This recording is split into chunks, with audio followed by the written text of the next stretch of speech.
Buena mano sa ating One Balita Pilipinas ngayong Miyerkules. Trillion peso march isinagawa kasabay ng paggunita sa ika-40 anibersaryo ng EDSA People Power Revolution. Pero bawal manawagan ng kudeta o anumang paghimok sa militar. Sa ikalawang araw ng confirmation of charges hearing sa International Criminal Court, prosekusyon nagpresenta ng karagdagang co-perpetrators sa kasong crimes against humanity laban kay dating Pangulong Rodrigo Duterte. Tanong naman ng kampo ni Digong, wala na bang bago? Ako nakakatulog kanina kasi bored na bored ako. Ang sasagutin pa sila, sinagot na namin yun. We trust that there's enough evidence to show na there's substantial grounds to believe that the crimes were committed by Mr. Duterte. Deliberasyon sa 4 na impeachment complaints laban kay Vice President Sara Duterte sisimulan ng dinggin sa Lunes.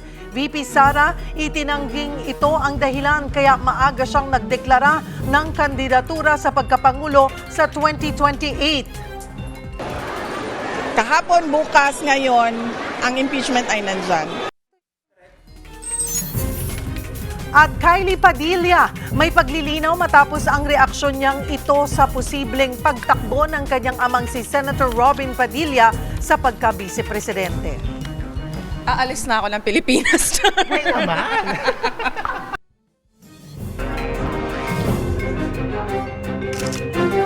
Magandang taghali, Luzon, Visayas at Mindanao. Thank you for joining us. Good afternoon sa mga nanonood sa akin. This has been my guide. Ang uting utang, kumikita sa mga utang, malupit. Mga idea ng mga balita sa Visayas at Mindanao. Dagsana ang mga paluwa sa kanilang mga probinsya. Hola! One Balita, Pilipinas!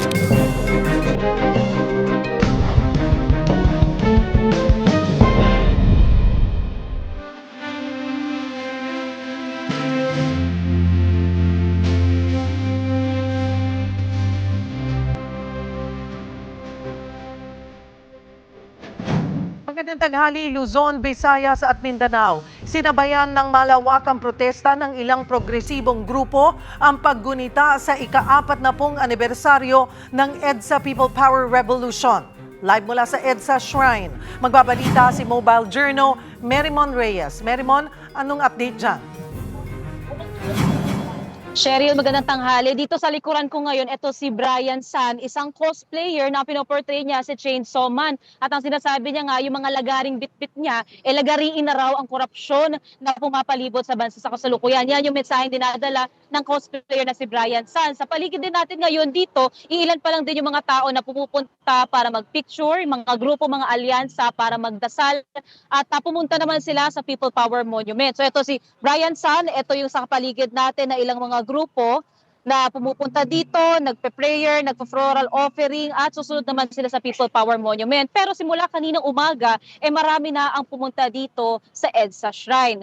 Alas 7 ng umaga, unang dumating dito yung EDSOR o yung EDSA Ortigas Schools na kinabibilangan ng mga paaralan sa lugar tulad ng Lasal Green Hills, ng Xavier, pati ng Poveda. Nagdasal sila ng rosaryo, pati nag-floral offering. Kasabay nito, yung pagpupulong naman ng mga magmamarcha patungo sa People Power Monument para sa Trillion Peso March. Ayon kay Tindig Pilipinas, co-convener Kiko Aquino D, iisa lang daw ang kanilang mensahe na makapangyarihan ang boses ng marami at ang panawagan ng mga ito ay magkaroon na ng anti-political dynasty law, ang mabuo ng Independent People's Commission at managot na raw lahat ng kurakot. Welcome daw sa lahat na dumalo sa Trillion Peso March basta't walang hinihimok na kudita o kaya naman pagluklok sa posisyon sa gobyerno ng walang dinaraan ng eleksyon o panawagan sa militar.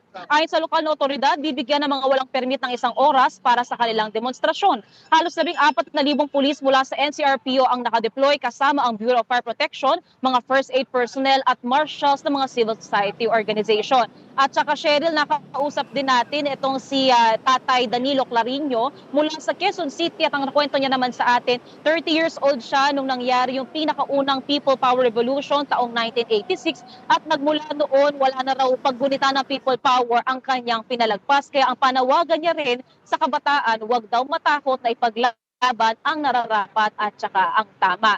So far, Cheryl, dito ngayon sa EDSA Shrine, isa sa mga inaantabayanan din natin, Ma'am Hindi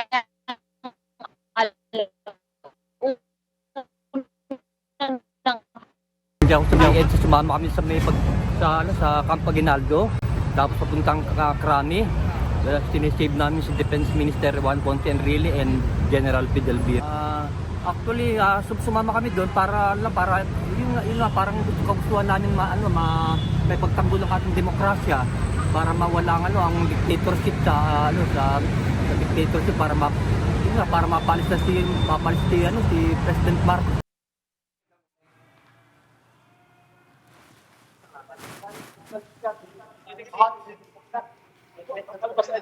At yun, Sheryl, mamaya alas 6 ng gabi naman, yung mga nandito sa EDSA Shrine, tsaka yung mga pupunta mula sa People Power Monument, magkakaroon naman sila ng high mass. Sunod din ng Grand Marian Alright. Sean, balik sa'yo, Sheryl. Maraming salamat, Mobile Journal, Mary Mon Reyes. Sa Maynila, sabay-sabay na nag-walkout sa klase ang ilang mag-aaral Polytechnic University of the Philippines bilang pakikiisa sa EDSA People Power Anniversary. Live na magbabalita si Mobile Journal, Ivan Tarinque. Ivan. Cheryl, daan-daang mga estudyante mula sa Polytechnic University of the Philippines ang nagsagawa ng isang campus walkout kaninang umaga bilang pakikiisa sa ika-40th anniversary ng EDSA People Power Revolution. Nagkilos protesta sa loob at labas ng PUP Mabini campus sa mga estudyante kasabay ng paggunita sa makasaysayang People Power Revolution. Bitbit ang kani-kanilang mga placard, ipinahayag ng mga estudyante ang kanilang paninindigan laban sa iba't ibang isyu ng bayan mula sa korupsyon hanggang sa mga usaping panlipunan. Pansamantala rin nilang hinarangan ang isang pangunahing kalsada sa loob ng campus kung saan nagsagawa sila ng halos 30 minutong programa. May mga umawit, may mga nagsalita, at may mga nagpahayag ng kanilang saloobin. Ngunit iisa ang mensahe, panagutin ang lahat ng sangkot sa korupsyon at ipaglaban ang karapatan ng mga naapi. Binigyan diin din ng mga estudyante na kahit hindi nila nasaksihan ang unang People Power noong 1986, hindi ito hadlang para makilahok at ipagpatuloy ang diwa nito. Ani nila, hindi nalalaos at hindi humihina ang boses ng kabataan. Matapos ang kanilang programa dito sa Santa Mesa, tutungo naman ng mga estudyante sa EDSA Shrine para sa kanilang pangunahing programa. Cheryl, kanina, habang nagmo-monitor tayo dito sa may harapan ng PUP, makikita natin itong entrance na to, dito hinarangan ng mga estudyante yung kalsada. At kasunod nga niyan ay yung pagdating ng sunod-sunod na bilang ng mga jeep kung saan, nung tinanong nga natin, yung isa doon sa mga jeepney driver, ayon sa kanya, nirentahan daw sila para dalhin yung mga estudyante doon sa EDSA Shrine para nga sa gaganapin na kanilang main program. Cheryl? Maraming salamat, Mobile Journal, Ivan Tarinque.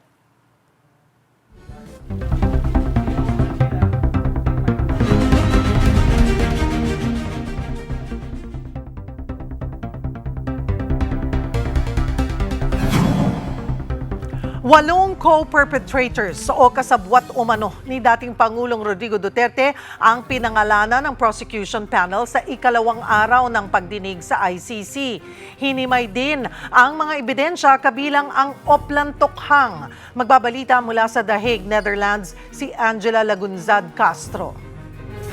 Sa ikalawang araw ng pagdinig sa confirmation of charges ni dating Pangulong Rodrigo Duterte sa ICC, 8 ang pinangalan ng co-perpetrators ni Duterte. Bukod sa 5 unang nabanggit noong first day ng hearing na sina Bato de la Rosa, Bongo, Vitaliano Aguirre II, dating Davao Police Chief, Danao at dating NBI Dante Gueran. Nadagdag sa listahan sina Camilo Cascolan at Oscar Albayalde na dating mga hepe ng PNP. Gayon din si dating PDEA Chief Isidro La Peña. Your Honours, these speeches of co-perpetrators show both the scope of the common plan and those co-perpetrators' agreement to it. Tinalakay din ang Oplan Double Barrel at Oplan Tokhang noong Administrasyong Duterte. Iprinesenta rito ang pagpatay kay Kian de los Santos noong kasagsagan ng War on Drugs. Nagresulta raw sa maraming kaso ng patayan ang 2 programang ito. Pinalabas din ng prosekusyon ang dating talumpati ng Pangulo tungkol sa mga pagpatay sa War on Drugs. Pagka bumunot, patayin mo. Pag hindi bumunot, patayin mo rin. Para matapos na. Kaysa mawala pa bro. Ako na ang bahala sa inyo. Itaga ninyo ito sa puso ninyo. For as long as I am the president. Nobody but nobody, no military man or policeman will go to prison because they perform their duties well. And this was the pattern, Your Honours. Out of one side of his mouth, quietly, occasionally, he would speak about self-defense. And out of the other side of his mouth, loudly, frequently, he would say, kill, and I will protect you, I will pardon you, and I will promote you. Binalikan din ang pinagdaanan ng mga pamilya ng biktima ng drug war. Systematic at planado raw ang mga operasyon ng mga pulis kontra droga. Hindi naman kasama sa nagpresenta ng merito sa kaso ang kampo ni Duterte. Pero sa panayam kay Attorney Nicholas Kaufman, abogado ng dating Pangulo, masaya raw si Duterte sa takbo ng pagdinig. He was happy. Just that? I'm not going to go into exactly what was said between us. There is a certain concept called attorney-client privilege, but I can assure you that he's extremely happy with the way that things are going at the present moment in time. Sa ngayon, humiling si Duterte na huwag nang dumalo sa review of detention hearings sa Biyernes. Tatalakayin dapat ito pagtapos ng closing statement sa confirmation hearing. Pero sabi ni Duterte, legal team niya na lang ang pupunta. Hindi pa inaaprubahan ng pre-trial Chamber 1 ang naturang request ni Duterte. Samantala, kumpiyansa ang kampo ng drug war victims na malakas ang mga presenta nilang merito kahapon. Pagod po, pero very thankful to God. Are you proud po sa inyong ginawa? Relieved and happy. And I think it's really more for the victims that their story should be shown before the ICC. I think this case shows that no one is above the law. Duterte thought that he was untouchable, and I think this sends a message that if you commit grave violations of human rights, if you commit crimes against humanity, then you will be held accountable. Kapatid, ako si Angela Lagunsad Castro para sa 1PH. Samantala, lumantad sa press con kahapon ang 18 nagpakilalang dating miyembro ng Philippine Marines. Sa kanilang affidavit na ipinresinta ni Attorney Levito Baligod, nagsilbi raw silang mga tauhan ng dating kongresistang si Zaldico. Sila raw mismo ang nagdala ng mga male-maletang pera mula sa project's kickback sa mga opisyal gaya ni Pangulong Bongbong Marcos. Bagay na una na rin isiniwalat ni retired Marine Master Sergeant Orly Guteza sa pagdinig sa Senado. Nagpakita pa si Baligod ng mga litrato na isinakay ang mga maleta sa van at eroplano. Pati si former Senator Antonio Trillanes IV, dinalhan din daw nila ng pera panggasto sa investigasyon ng International Criminal Court kay dating Pangulong Duterte. Sa kabuuan, umabot daw sa 805 billion pesos ang perang na-deliver sa iba't ibang opisyal. Pero bukod sa mga litrato, wala na silang ipinakita na ebidensya pa. Buwelta naman ni Trillanes, puro kasinungalingan ang sinabi ng mga nagpakilalang Marines.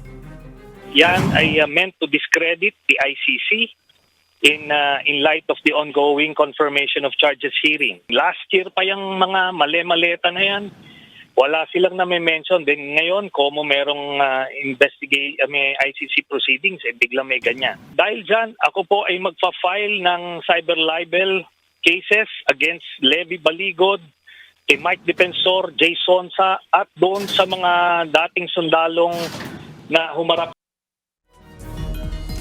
Kinumpirma naman ng Philippine Navy na hindi totoong miyembro nila ang 2 sa 18 nagpakilalang dating Marines. Natanggal din daw ang iba sa hukbo dahil sa iba't ibang kaso. Para sa mga international law expert, maayos at tuwiran ang paglalahad ng kaso laban kay dating Pangulong Rodrigo Duterte sa nagdaang 2 araw ng confirmation of charges hearing sa International Criminal Court.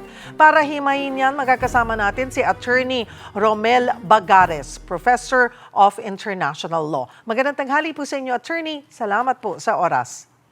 Magandang tanghali ko, Cheryl, at sa lahat ng mga nanonood at nakikinig. Attorney, mas paintindi natin sa ating mga kababayan itong nangyayari pong confirmation of hearings. Attorney, ano ba yung nakita ninyong pinakamabigat na ebidensyang nailhat laban kay dating Pangulong Duterte? Sa aking palagay, yung memorandum circular ng PNP, no, patungkol sa Opland double barrel. Ito kasi yung tingin ko smoking gun dahil merong written policy at malino na inilad ng prosecutor, may salita doon na very controversial, neutralized, ano? At sabi ng prosecutor, walang duda na ibig sabihin nito ay patayin ang mga suspects kahit na walang due process, ano? Kasi merong kaso nangyari noon sa ICC noong 2018, halos kapareho nito, sitting head of state ng Cote d'Ivoire. Ganun din ang allegation, mayroong mga sinabi na in a series of speeches, nagkaroon ng confirmation of charges, pero pagdating sa trial na acquit dahil sa hindi napatunayan ng prosecution yung common plan. Ito yung kaso ni Cote d'Ivoire head of state dati, presidente ng Cote d'Ivoire, si Laurent Gbagbo, ano? So yung multo ng kaso na yun, alam ng prosecution yun. Kaya dito sa kasong ito, pinakita nila hindi lamang mga speeches and statements ng dating Pangulo na napakarami. Kung hindi, mayroon talagang common plan at nakapaloob ito sa isang written policy. At yung mga tao na nagsimula sa panahon pa lang nung si Duterte ang mayor ng Davao City, sila din yung mga pinaupo sa importanteng opisina sa gobyerno, DOJ, PDEA, NBI, PNP, no? Para ipalaganap itong common policy. So ito yung tingin ko pinakabuod ng merits case, ng merits ng kasong ito, yung common plan, joint control of the common plan and joint implementation, and an criminal intent where the president made essential contributions, no? Yung 10 mga bagay na pinakita ng prosecutor na ginawa ng dating Pangulo mula sa pagbibigay ng reward, sa disenyo mismo, sa pagpapalaganap nito at sa pag-appoint ng mga opisyal na kanyang kakampi, kasama niya sa kanyang inner circle nung siya ay mayor pala ng Davao. So dito, attorney, sa ganitong paglalahad, ang sinasabi nga ay naging maayos yung paglalahad ng kaso ng prosecution. Tingin nyo lamang para ma-confirm ang charges? Though 2 araw pa lamang ito, may next 2 days pa tayo, bukas at sa Biyernes. Well, kasi yung sinasabing substantive basis to say that the crime has been committed, yun kasi yung evidentiary threshold dito, ibig sabihin nun, merong serious indicia of guilt that if not rebutted will lead to trial and conviction. So yung trabaho ng depensa dito, kailangan nilang i-rebut yung mga sinabi. No? So kailangan natin makita ng buo yung picture dito. Wala pa kasi sa Webes pa yung susunod na hearing at doon naman ilalahad ng depensa, no? Pero kung pag-uusapan natin yung ebidensyang nailahad sa ngayon mula kahapon, ay pinakita ng prosecutor na merong common plan, merong joint control and implementation through a state machinery, at merong essential contributions yung Pangulong Duterte dito mula pa nung siya ay mayor ng Davao, at merong criminal intent, So ito yung points ito yung mga elements of individual criminal liability ng dating Pangulo na ipinakita sa ebidensya ng prosecution. Ngayon, kung mabubutasan ito ng depensa, makikita natin sa susunod na hearing, So pero ito yung dapat na butasin ng depensa. Dapat ipakita ng depensa na wala naman talagang policy, yung policy nila ang sinasabing neutralized dan hindi ibig sabihin na patayin. At yung pronouncement ng Pangulo na napakarami, walang kinalaman yan dun sa mga nangyari. Arbitrary yung mga nangyari, walang kinalaman dun sa policy na yan at hindi sapat yung mga ebidensyang nilalahad ng prosecution para sabihin na mayroong widespread and systematic attack on civilians. So, attorney, ito po yung nakikita nyong, sabi nyo nga, ay dapat nasagutin o gawing strategy ng depensa para mapigilan yung pag-akyat po nito sa trial chamber.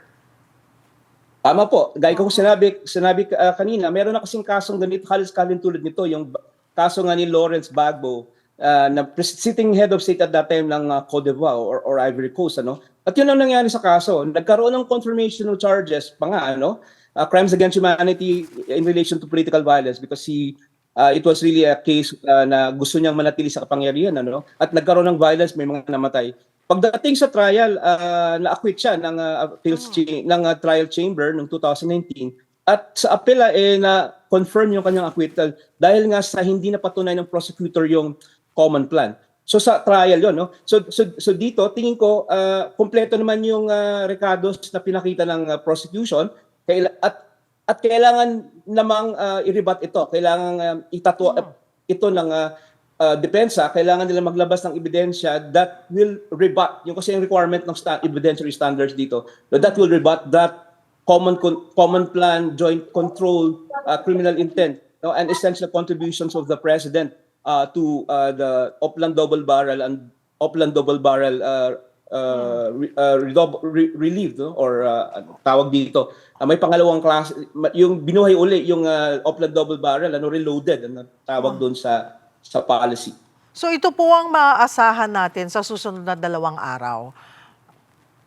Sa Huwebes po, tama. Dahil yung panghuling araw, closing statements yun at maaaring take up yung reasons for his continued detention, which is required also by the rules of the ICC.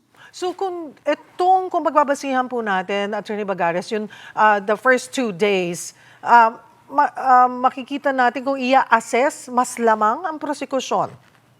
Well, masasabi natin ngayon na kumpleto yung kanilang nilahad na kwento, So merong legal coherence, merong narrative integrity, and evidence that if unrebutted could sustain a conviction.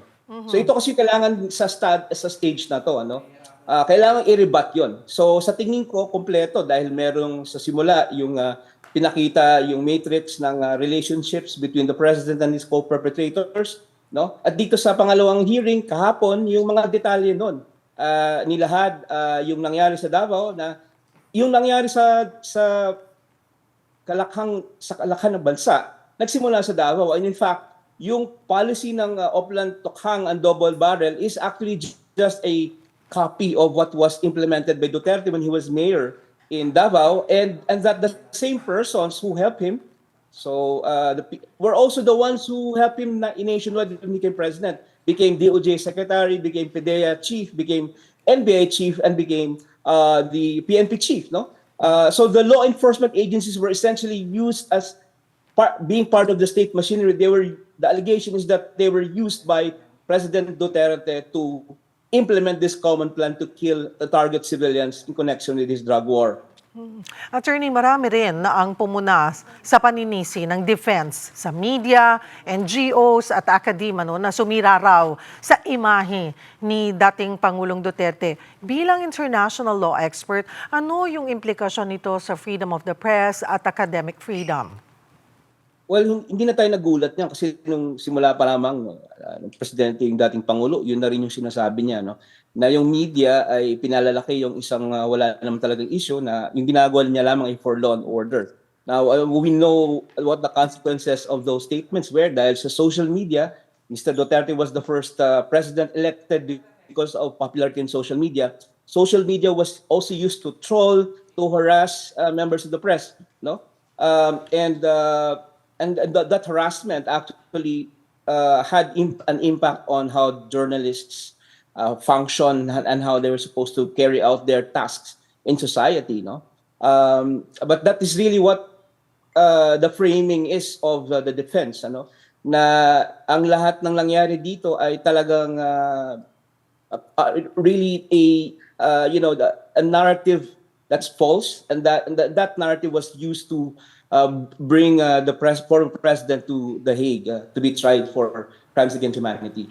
Isingit ko na rin po itong mainit na issue ngayon tungkol dito sa paratang na nagpakilalang 18 ex-Marines kay former Senator Antonio Trillanes at iba pang opisyal ng pamahalaan na tumanggap umano ng pera para sa ICC investigation. May legal implication ba ito sa ongoing process?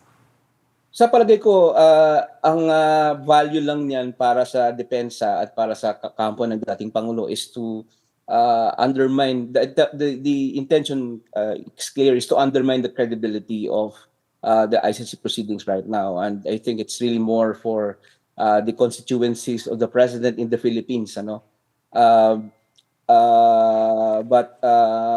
pwede ring magkaroon kasi ng proceedings din, no? Kasi this is actually an attack on the administration of justice. Pero kailangan ipakita na may connection yung depensa dito, no? I mean, so at this point where we are, mahirap sabihin yun.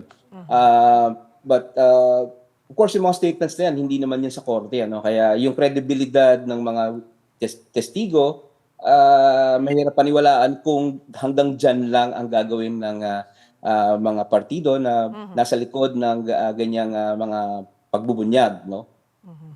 Again, Attorney Bagares, ano ang aasahan natin sa mga susunod pang 2 araw ng pagdinig? Kung aakyat ang kaso sa trial chamber, ano na ang aasahan at dapat na abangan? Well, bukas, magkakaroon ng pagkakataon yung depensa na ilahad yung kanilang sariling mga ebidensya, no? Dapat, sabi ko nga, dapat ipakita nila na wala namang common plan, walang policy. At napakalaking trabaho para sa kanila dahil unang-una, napakaraming ebidensya, no? Yung recorded interviews, statements of the president about killing people in connection with drug war. Tapos meron pang written policy, yung memorandum circular na pinalabas nung panahon ng ang PNP chief ay si Bato. At ito yung ginamit para sa Opland Double Barrel, ano? Yung pagpapalaganap ng tokhang sa buong Pilipinas. Dapat nilang ipakita na hindi ito isang common policy to commit crimes, no? Kailan nilang sabihin yon? Kailan lang ipakita ano ba talaga yung nasa likod ng policy na yan? Paano ba yan pinalaganap? Meron ba talagang intensyon na na pumatay ng kahit walang due process? No? So yun ang pinaka-trabaho ng depensa dito. Sa panghuling araw, closing statements yan. At meron din, I think, isang session na inilaan yung korte, and this is pursuant to ICC rules. Kasi regular yan, on an annual basis, nire-revisit, no? Binabalikan yung dahilan kung meron pa bang dahilan na ituloy yung pag-detain kay dating Pangulong Rodrigo Duterte. So, sasagutin uli yan, meron pa bang basehan para siya ay makulong? Bahagi po yan sa rules ng ICC na regular assessment of the necessity of holding an accused in detention. And then we wait for 60 days para 60 days. malaman kung itutuloy ito sa trial chamber, yung desisyon. Na-confirm po yung any of the charges. At tandaan po natin, mas nakikita kasi natin dito yung charge ng indirect co-perpetration, di ba? Pero meron na actually yung alternative the charge dito, yung aiding and abetting. Hindi ito masyadong nadidiscuss, pero actually there's a separate charge na sabi ng prosecutor, kung hindi man siya yung pasimuno, tumulong siya. No, hindi man siya yung isang bahagi ng grupo na nagplano na magkaroon ng ganito, tumulong siya para ipalaganap ito. So, meron pang aiding and abetting dito sa kasong ito. Yun nga po, Attorney Bagares, yung sa mga nagdaang araw kasi nadikdik yung mga umano'y co-perpetrators ng dating Pangulo. So kung umakyat itong kaso sa trial chamber, so posible na rin na maglabas ng warrant of arrest laban sa kanila? Sa rules kasi ng ICC actually, as soon as the pretrial chamber approves the conduct of a PI or a preliminary investigation, the prosecutor can already request the issuance of arrest warrant, no? Pero ito hindi nangyari kay Pangulong Duterte dahil may mga intervening proceedings na kasama yung gobyerno ng Pilipinas, no? Nangyari yung issuance ng request for issuance pagkatapos nun. And I would expect that at this time, I would hazard to say that there are already arrest warrants pero selyado, no? Kasi dalawang anyo yung arrest warrant, yung public o kaya ay sealed. Yung kay Pangulong Duterte actually sa simula nakaselo yun, nakatago yun. Pero at some point the prosecutor decided that perhaps it's best to actually unseal it, no? So itong sa mga alleged co-perpetrators ng Pangulo, sa palagay ko ngayon, no, it would be logical to say na meron ng arrest warrants pero nakaselyo or selyado ang mga arrest warrants na ito. Ano pa ang nakikita ninyong posibleng epekto ng kasong ito sa international law at sa pananagutan ng mga lider ng Estado? At ano rin ang epekto nito sa politika at rule of law dito sa Pilipinas? Well, ngayon po, we actually mark today the 40th anniversary of EDSA, no? At isang enduring lesson ng EDSA is the need for public accountability for abuse of power. At hindi natin nakita simula pa nung EDSA 86, no? Maraming human rights violations sa panahon na yun. Nobody was tried and convicted for human rights violations in court, in criminal proceedings. No?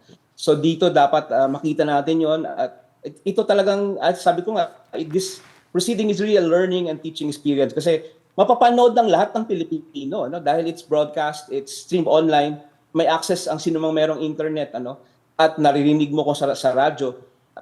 Sana maging leksyon to sa atin, na meron talagang dapat na limitasyon yung kapangyarihan, no? At hindi pwedeng sabihin na ikaw, presidente ka man o isang taong nasa mataas na kasukulan na walang limitasyon ng iyong kapangyarihan dahil merong accountability sa international mechanisms kung hindi gumagana yung domestic mechanisms. Attorney Bagares, sa huli, ito po, ano yung pinaka-mahalagang dapat tandaan ng publiko? May kanya-kanyang opinyon ng bawat isa, may kanya-kanyang pinapanigan, pero ano ang dapat na bantayan, subaybayan sa pagtakbo ng kaso pong ito? Maganda nga itong napapanood ng mga mamamayan, kasi nakikita natin kung paano yung gano'ng kataas yung standards ng fairness, ng fair trial. Dito kasi sa ICC, merong obligasyon na kung ang prosecution ay merong ebidensya that tend to exculpate an accused, merong duty yung prosecution to open that up to the defense. Ganon din yung defense kung meron silang ebidensya nasa kamay nila na that tend to convict or prove the guilt of an accused, mayroon silang obligasyon. Kasi ang tawag dyan ay doctrine of equality of arms. At yan, punto na yan, hindi po yan available expressly sa ating pong court system sa Pilipinas. So you can see here the high standard of procedures. At kita din natin, mayroong common legal representative for victims na wala sa ibang korte. Na pinapahalagahan talaga yung papel ng mga biktima na meron silang boses dapat, meron silang access sa proceedings. Marami pong salamat sa inyong oras, Professor of International Law, Attorney Romel Bagares. Samantala, sadyang inedit ang isang litrato ng mga kaanak ng mga biktima ng extrajudicial killings para magpakalat ng fake news. Sa viral na litrato, kita ang mga kaanak ng EJK victims na may bit-bit na luxury handbags. Pero sa orihinal na litratong kuha ng aming kapatid na si Angela Lagunzad Castro na nagko-cover po sa mga hearing sa The Hague, walang anumang bit-bit ang mga ito. Mariing kinukondena ng aming organisasyon ang gawaing ito ng ilan na sadyang pagmamanipula sa mga lehitimong balita. Susunod, higit 100 militanteng grupo sa Cebu City nagmarcha bilang pakikiisa sa EDSA People Power Anniversary. At pamilya Duterte, hindi na raw umaasang makakauwi pa ng bansa si dating Pangulong Rodrigo Duterte. Yan at iba pa sa pagbabalik ng One Balita, Pilipinas.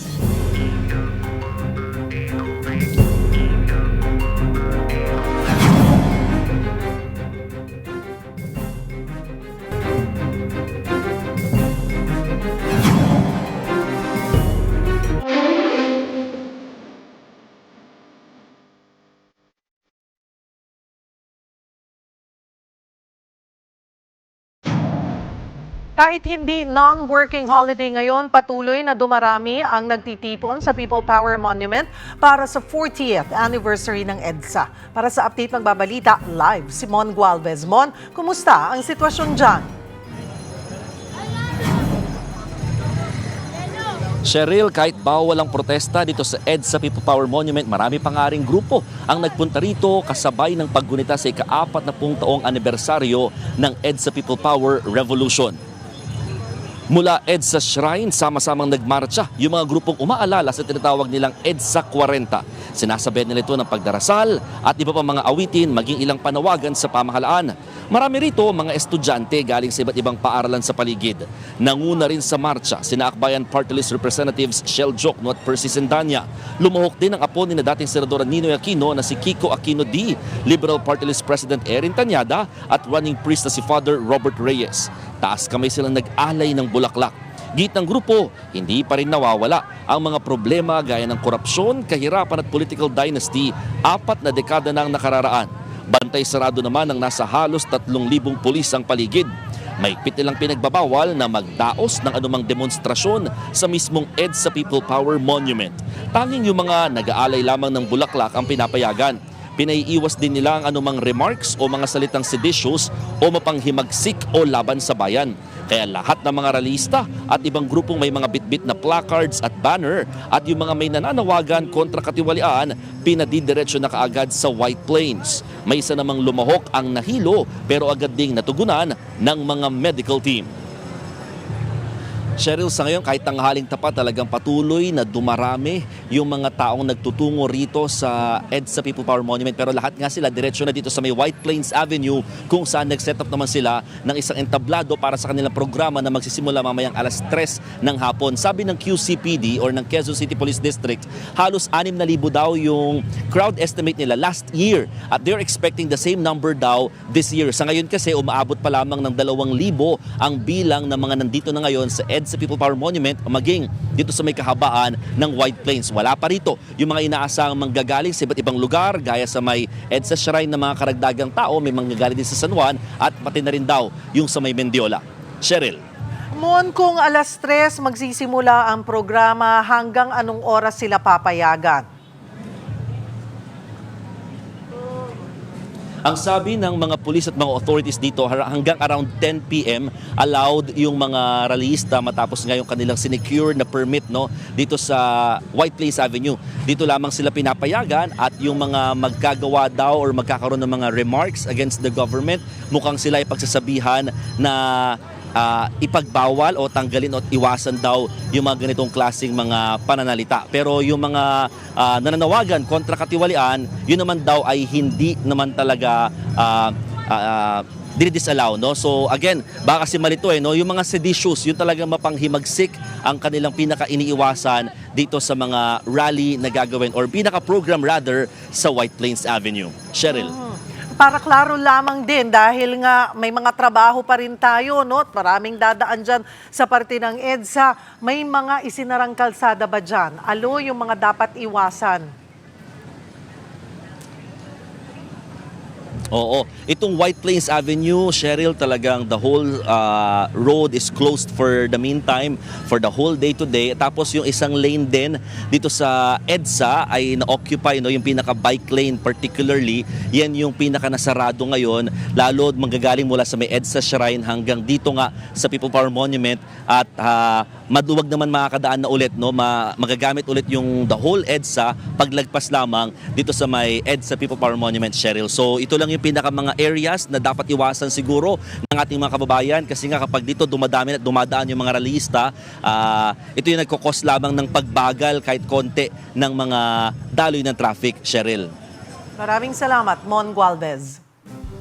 Mahigpit na ang seguridad sa Mendiola para sa posibleng pagpunta roon ng mga rallyista ngayong anibersaryo ng EDSA. Para naman sa update, magbabalita si Mobile Journal Francis Rivera. Francis, kumusta ang sitwasyon dyan? Pero sa ngayon, wala pa tayo na itatalang mga nagkikilos protesta dito sa Mendiola. Pero kabila na yung mga nakabarikada kapulisan at maging sa Ayala Bridge kung saan nga doon din nakabarikada ang hanay naman ng Bureau of Fire Protection. Kaya passable siya sa mga motorista pero ang sarado ang isa sa mga lugar o isa sa mga entrance ng papunta o papasok sa Malacanang ang General Solano Street. At ngayon na Cheryl, nakausap natin kanina si Police Major Philippines na ayon nga sa kanya merong 2,800 na kapulisan, hindi pa dyan including yung mga tauhan ng Bureau of Fire Protection na nakadeploy dito sa paligid ng Malacanang at maging dito sa Mendiola. At ayon din sa kanila ay nakahanda naman sila sakaling merong dumating na magkikilos protesta dito sa Mendiola. Pero imposible na silang makadating dito mismo sa harapan ng Mendiola Arc dahil sa mismong Recto Avenue pa lang nerangan at nagkaroon na ng barikada ng mga kapulisan at barricade barbed wires doon para hindi na makarating dito sa gitna. Kaya naman ang abiso nila sa mga motoristang daraan dito ay humanap muna ng alternatibong ruta dahil sarado ang buong kahabaan ng Legarda Street, Casal Street, Recto Avenue at Mendiola Street. Cheryl? Maraming salamat, Mobile Journal Francis Rivera. Wala pa ring mensahe si Pangulong Bongbong Marcos sa paggunita ng anibersaryo ng EDSA People Power Revolution ngayong araw. Para sa detalye, magbabalita si Mobile Journal, Julie Baiza. Julie? Cheryl, bahagi ng kasaysayan. Ganito inilarawan ng palasyo ang EDSA People Power Revolution na ginugunita ngayong araw. Sa press briefing sa palasyo, sinabi ni Palace Press Officer Claire Castro na hindi mabubura ang ipinamalas na katapangan ng mga Filipino at pagtanggap sa mga pangyayari. Gayunman, wala pang update si Castro kung may ilalabas bang mensahe si Pangulong Bongbong Marcos kasabay ng paggunita ng EDSA People Power Revolution ngayong araw. Nitong mga nakaraang taon, naglalabas ng pahayag o mensahe ang palasyo kaugnay nito. Kaugnay niyan, aaralin pa rin daw ng Pangulo ang panukalang ideklara itong taunang regular holiday. Binakbakan naman ni Castro ang aligasyon ni Attorney Levy Baligod na si PBBM umano ang mastermind sa umano'y mali-maletang pera kaugnay ng anomalya sa flood control scandal. Paulit-ulit daw itong kasinungalingan laban sa Pangulo. Dagdag pa ni Castro, hindi pang award-winning. Inilarawan din niya na lousy ang script nito, hindi malinis at makikita raw na may kasinungalingan. Dapat din daw alamin kung sino ang nasa likod nito at ang may-ari umano ng sasakyan na sumundo matapos ng press conference at pagbubunyag kahapon. Tumanggi namang maglabas ng pangalan o tukuyin kung sino ito. Pero patikim ni Castro, hindi na raw nakagugulat ang tinutukoy niyang personalidad. Binigyan din ng palasyo na hindi na dapat utusan ng Philippine National Police at ang National Bureau of Investigation na imbestigahan ang usapin. Cheryl Giiti Castro, mandato ng NBI at PNP na sampahan ng kaso ang mga nagpapakalat ng maling impormasyon. Cheryl? Maraming salamat, Mobile Journal, Julie Baiza. Sa Lunes na sasalang sa komite sa Kamara ang 4 na impeachment complaints laban kay Vice President Sara Duterte. Sa kabila naman ng confirmation of charges hearings laban sa kanyang amang si former President Rodrigo Duterte, aminado si VP Sara, hindi na niya ito sinusubaybayan. Magbabalita si Bril Montalvo. Sa pagulong ng confirmation of charges laban kay dating Pangulong Rodrigo Duterte, wala sa kanyang asawa at mga anak ang nakita sa International Criminal Court. Si Vice President Sara Duterte na bumisita sa Iligan City, Lanao del Norte nitong Martes, aminadong hindi napanood ang unang araw ng hearing. Ang gusto ko sana ay makasama at makausap si dating Pangulong Rodrigo Duterte ngayon na panahon ng confirmation of charges. Pero hindi kasi pinayagan yung mga application ng pagbisita ng pamilya sa linggong ito. Hindi na raw umaasa ang kanilang pamilya na makakauwi pa sa Davao City ang dating Pangulo. Tanggap na rin umano ito ng kanilang ama. Hindi na namin tinitingnan yung chances of coming home doon sa statement niya sa court ay sinasabi niya sa court na natanggap ko na posibleng dito ako mamatay sa kulungan ng ICC. Sa kabila nito, pinasalamatan naman ni VP Sara si Attorney Nicholas Kaufman at buong defense team ng ama. Walang ebidensya na nagpapatunay na ginawa ni dating Pangulong Rodrigo Duterte ang mga sinasabing krimen. May payo rin siya sa mga kaalyado ng ama na sina Senator Bongo at Ronald De La Rosa na binanggit bilang co-perpetrator sa krimen. Kumuha sila ng mga abogado nila na merong alam sa batas ng sa Rome Statute, sa ICC at sa international law para mabigyan sila ng maayos na advice. Kahit naman ang bise, may pinaghahandaang laban. Itinakda kasi sa March 2 ang pagtalakay ng House Committee on Justice sa impeachment complaints laban sa kanya. Itinanggi naman ni VP Sara na may kinalaman ang mga reklamo kaya siya nagdeklara ng kandidatura sa pagkapangulo. Kahit ano raw ang gawin niya, ay hahabulin talaga siya ng impeachment. Kahapon, bukas, ngayon, ang impeachment ay nandyan. At sinimulan na nila yung pagsira sa pangalan ko. So bakit ko pa ba i-delay yung pagsabi na tatakbo ako kung nakapag-desisyon na ako? Wala rin daw partido na lumapit sa kanya sa kabila ng pag-anunsyo niya sa kanyang kandidatura. Kaluoy sa Ginoo wala, nag-inusara lang gihapon si Sara. Ito naman ang sagot niya sa mensahe raw sa kanyang good luck ni Pangulong Bongbong Marcos nang malaman ang kanyang presidential bid. Pati na sa pagkikita kamakailan ni PBBM at dating Vice President at ngayon Naga City Mayor Leni Robredo. Bakat you, bakat them. Good luck. Mga kapatid, para sa 1PH, Bril Montalvo, News 5, Mindanao.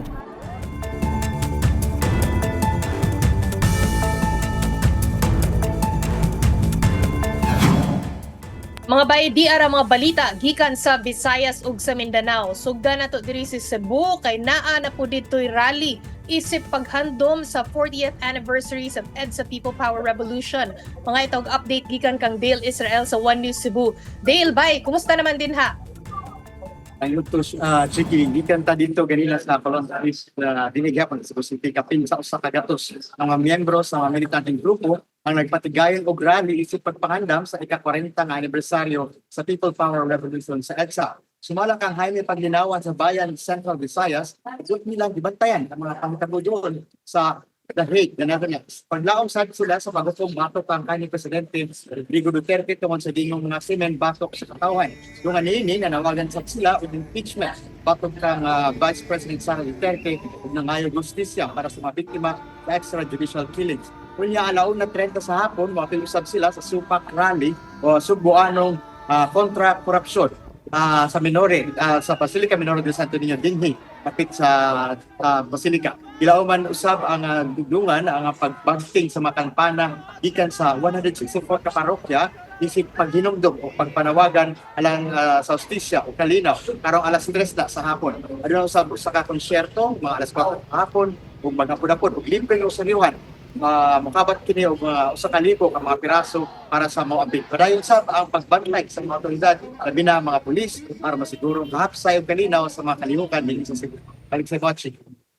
Daghang kayong salamat, bay ha. Mauna si Dale Israel gikan sa One News Cebu. Unya karon atong hisgutan ang Mindanao mga bay kay sa Gunson ang aksidente nga nahitabo dinha. Sa Mawab, Davao de Oro, nabangga sa Center Island ang usa ka truck. Base sa inisyal nga investigasyon, nawad-an og kontrol ang driver sa preno. Mauning midiretso sa Center Island ang maong truck. Mahina lang kay walay nasamdan. Dito sa Zamboanga del Sur, nahulog sa buslot nga bahin sa dalan sa Mahayag Public Market ang usa ka truck nga dunay kargang balas. Wala sad hinuoy nasamdan ug dali ra pud dayong nakuha kaning truck. Samtang sa General Santos City mga bay, nawad-an sad og kontrol ang sakyanan sa mga nang eskapong shoplifters ug midiretso sa usa ka kanal. Nasayran nga gikan sila sa usa ka convenience store didto nasakpan sa security guard ang driver nga nangawat o nag-shoplift. Tungod sa aksidente, usa ang nadakpan samtang nakaeskapo ang duha sa mga suspect. Pero gibuhian ra sabang nadakpan kay wala namang good may file og kaso ang manager sa convenience store.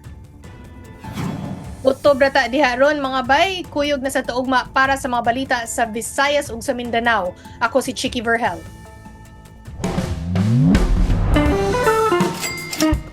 Kapatid, may naipundar ka na bang bahay, lupa, sasakyan o negosyo? Good job. Pero ang tanong, sigurado ka bang sa'yo talaga yan? Baka bigla na lang may umangkin. Ha, paano? Pag-usapan po natin kung hindi maayos ang papeles mo, baka maagaw at mawala ang iyong pinaghirapan. Hi there, this is Shingitan, your pambansang wealth coach. Nako, ang pag-asenso sa buhay ay kailangan talaga na samahan natin ng proteksyon. Bakit? Dahil hindi lang porket na kumikita ka ngayon, tapos bigla na lang, darating ang panahon, bigla na mawawala ang pinaghirapan mo. Ito kasi ang realidad. Maraming Pilipino po ang may mga ari-arian pero kulang po sa documentation at papeles. Kaya nga, nangyayari po hindi inaasa. Dito nagsisimula po yung family feud.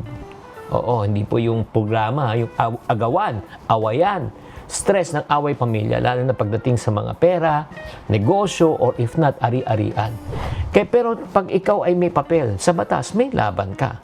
Kaya importante malaman po natin ano po ang pwede nating proteksyon. Una, yung titulo ng iyong lupa. Kung may bayad lupa ka, kailangan po meron tayong tinatawag na TCT, Transfer Certificate of Title, na nakapangalan po sa iyo na ikaw may-ari. At dapat ikaw nagbabayad ng tinatawag na Real Property Tax, amilyar kada taon. Kung hinuhulugan mo pa, dapat may malinaw ka ng dokumento galing po sa mga tinatawag nating developers. Okay? Na ikaw ang binentahan. Pangalawa, napakalaga yung tinatawag na deed of sale or contract of sale. Ito po ang legal na pagpapatunay na may bilihan na naganap. Kailangan na transfer po yung title. Simple lang prinsipyo. Pag walang kontrata, mahina na lumaban sa korte. Pangatlo, pag ikaw may negosyo, dapat meron kang business registration documents. Siguraduhin kompleto, DTI, SEC, Mayor's Permit, BIR registration. Ito yung nagsasabi na legit ang iyong negosyo. Kung walang papeles, nako, delikado. At kung kayo ay nakapag-sosyo sa ibang tao, dapat nakalista rin. Kung magkano ang share, magkano nilabas, magkano ang pwedeng kitain at hatian. Dapat nakasulat. Pang-apat po, nako, ito, car registration. Kung kayo may sasakyan, kailangan may ORCR kayo. Siguraduhin updated po yung official receipt or certificate of registration sa LTO na nakapangalan po sa iyo. Para kapag may aksidente o may bentahan, dito titingin ang batas. At syempre naman, napakahalaga yung tinatawag nating insurance policy. Kasi hindi naman natin control yung mga emergency at sakuna. Ito ay tumutukoy sa kalusugan, diba? Sa buhay, property insurance. Protection yan ng ari-arian mo just in case na may mangyari. Kaya mga kapatid, ang tunay na kayamanan, hindi lang po sa pagkikita, sa pag-iipon, isama na natin ang pagproteksyon. Sana naliwanagan po kayo, tatandaan, tamang karunungan, tamang disiplina, ang susi sa pagyaman.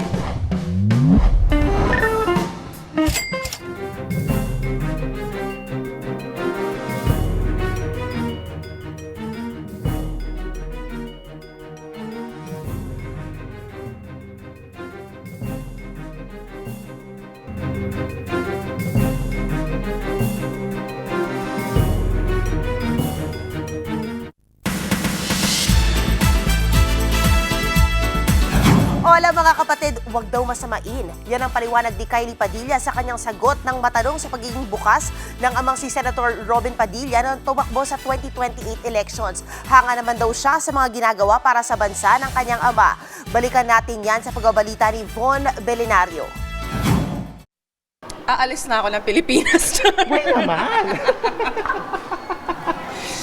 I have no reaction. I trust in my father's judgment. Yun na lang pa.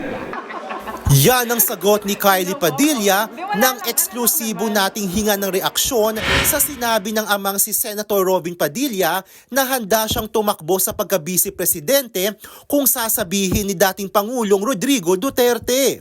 May paglilinaw naman si Kylie. Sa kanyang Instagram story, sinabi niyang aalis siya ng Pilipinas dahil gusto niya ng tahimik na buhay. Hindi ito pang-iinsulto sa ama dahil naniniwala siya sa judgment nito at mga nagawang mabuti sa bansa. Nakakwentuhan ng News 5 si Kylie sa block screening ng Philippine Charity Sweepstakes Office o PCSO sa pelikulang The Lotto Winner. Tatay niya sa pelikula si Albert Martinez at nakarelate daw sila sa kanilang mga character. May aspects na nakaka-relate siya, especially the forgiveness part. But the whole, ang ganda ng kwento on its own eh. Nag-flashback naman daw sa batikang aktor ang mga pinagdaanan sa personal na buhay at ang namayapang asawang si Lisel Martinez.